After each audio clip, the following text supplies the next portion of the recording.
कांग्रेस में शामिल हुए बंधु तिर्की जहां एक ओर सरकार को समर्थन दे रहे हैं, वहीं दूसरी ओर सरकार को आईना दिखाने का काम भी कर रहे हैं। वीडियो कॉन्फ्रेंसिंग के जरिए मुख्यमंत्री ने विधायकों और अधिकारियों के साथ जो बैठक की थी, उस बैठक में बंधु तिर्की ने मुख्यमंत्री हेमंत सोरेन को अपने क्षेत्र की समस्याओं से अवगत कराया है, जिसमें मुख्यमंत्री के समक्ष उन्होंने सरकार की कार्यशैली को आईना दिखाते हुए कई समस्याओं से उन्हें अवगत कराया। बंधु तिर्की ने स्पष्ट किया है कि गांव में, प्रखंड में कई समस्याएं हैं जिनका निराकरण नहीं हो रहा। लॉकडाउन के दौरान प्रखंड के अस्पतालों में ना तो डॉक्टर हैं और ना ही नर्सेज। वहां आने वाले मरीजों को सीधे रांची रेफर कर दिया जा रहा है और कोरोना वायरस के खौफ को देखते हुए रांची के रिम्स में भी अन्य बीमारी से पीड़ित मरीजों का सही से उपचार नहीं हो पा रहा। इसलिए बंधु तिर्की ने मुख्यमंत्री से कहा है कि इन सब मामलों पर संज्ञान ले। आप भी सुनिए और देखिए कि कैसे बंधु तिर्की ने अपने बेबाक अंदाज में मुख्यमंत्री को क्षेत्र की खामियां गिनवाई हैं। डॉक्टर और नर्सों का इनका बिल्कुल एकदम ही नहीं है। पूछा जाएगा तो कहा जाता है कि नहीं, रांची में हिंदपीढ़ी में डिपुटेशन में है, तो डोरंडा में डिपुटेशन में है, और ब्लॉक के हॉस्पिटल में डॉक्टर लोग नहीं है।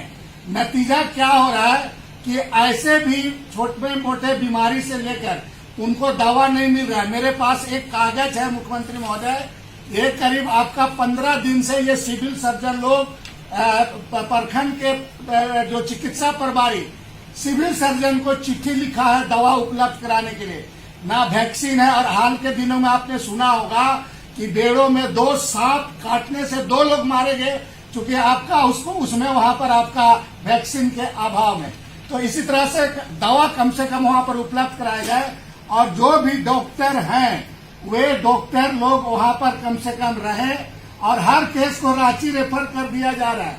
रांची रेफर करने से क्या हो रहा है कि रांची में तो अपने यहाँ नहीं ले रहा है, रिम्स में ओपीडी में भी इलाज नहीं हो रहा है। अभी आपको नवीन जायसवाल जी ने बताया कुछ हॉस्पिटल को चिन्हित कराया जाए ताकि लोग आएंगे और उसी हॉस्पिटल में जाएंगे। माननीय मुख्यमंत्री जी, मैं आपको कहूंगा कि जितने भी प्रेग्नेंट लेडीज आ रही है उनके साथ भी बहुत कठिनाई हो रहा है। एक तो गांव के क्षेत्र में जो आपका बीमार से लोग आ रहे हैं उनको गाड़ी नहीं मिल रहा है। गाड़ी लेने के लिए क्या हो रहा है, उसको परमिशन वगैरह नहीं दिया जाता है। ठीक है, कड़ाई होना चाहिए, लेकिन कम से कम बीमार लोग, इस तरह से महिला लोगों के साथ जो परेशानी है इसको दूर करने के लिए भी एक हमको लगता है कि कुछ ना कुछ स्ट्रेटेजी आप अपने माध्यम से आप करें और जरूर इन लोगों को राहत दें। चूंकि माननीय मुख्यमंत्री जी, मेरे पास आंकड़ा है, बेड़ों में केवल आम बीमारी से 13 लोग मर गए मुख्यमंत्री महोदय, ये आपका लॉकडाउन के अंतर्गत। तो उपज हुआ है, ये सब्जी आपको लोकल लेवल में चाहे धनबाद हो, बोकारो, जमशेदपुर में उसका खपत नहीं हो पा रहा है। सब्जी यहाँ से प्रत्येक दिन 200 टन करीब सब्जी आपका दूसरे बड़े महानगर में बंगाल से लेकर उड़ीसा से लेकर के दूसरे जगह जाता था, लेकिन आप बड़े व्यापारी का नहीं आना, चूंकि उनका गाड़ी नहीं आ पा रहा है, इसलिए सब्जी का उठाव नहीं हो रहा है। इसलिए किसान काफी चिंतित है। मेरा आपसे आग्रह होगा कि बड़े व्यापारियों को सब्जी उठाव के लिए उनका ट्रांसपोर्टेशन आपका हम लोग का स्टेट के लिए तो ठीक है, लेकिन दूसरे स्टेट के लिए दिक्कत हो रहा है, इसलिए इसको कृपया आप ध्यान दें। दूसरी बात है मुख्यमंत्री जी कि अभी किसानों के लिए खाद बीज का व्यवस्था करना बहुत जरूरी है, क्योंकि इसी महीना में बहुत सारा फसल लगाया जाता है।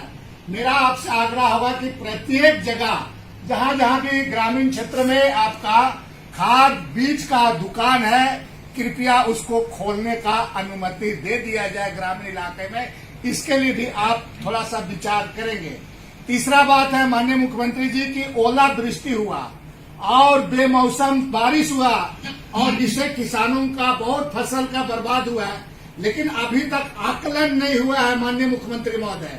और किसान बड़ा उससे बहुत एक तरफ से कहा जाए कि अपने आप को एक तरफ से उपेक्षित महसूस करे। मेरा आग्रह होगा कि अविलंब कृषि विभाग का टीम के द्वारा उसका आकलन करा दिया जाए ताकि उसको समय से आपदा राहत को उसको हम लोग मुआवजा आप उसको दे सके। आपको बता दें कि कोरोना वायरस को लेकर मुख्यमंत्री लगातार यही कह रहे हैं कि सरकार ने पुख्ता इंतजाम किए हैं, किसी को कोई भी परेशानी ना हो, सरकार इस पर काम कर रही है। इसलिए किसी को डरने की जरूरत नहीं। लेकिन बंधु तिर्की ने सरकार को जो आईना दिखाया है, उससे यह साफ हो जाता है कि सरकार को इस पर और ध्यान देने की जरूरत है। सब कुछ सही है कहने के बजाय सरकार को और काम करने की जरूरत है। ओंकार आवामी के लिए डेस्क की रिपोर्ट।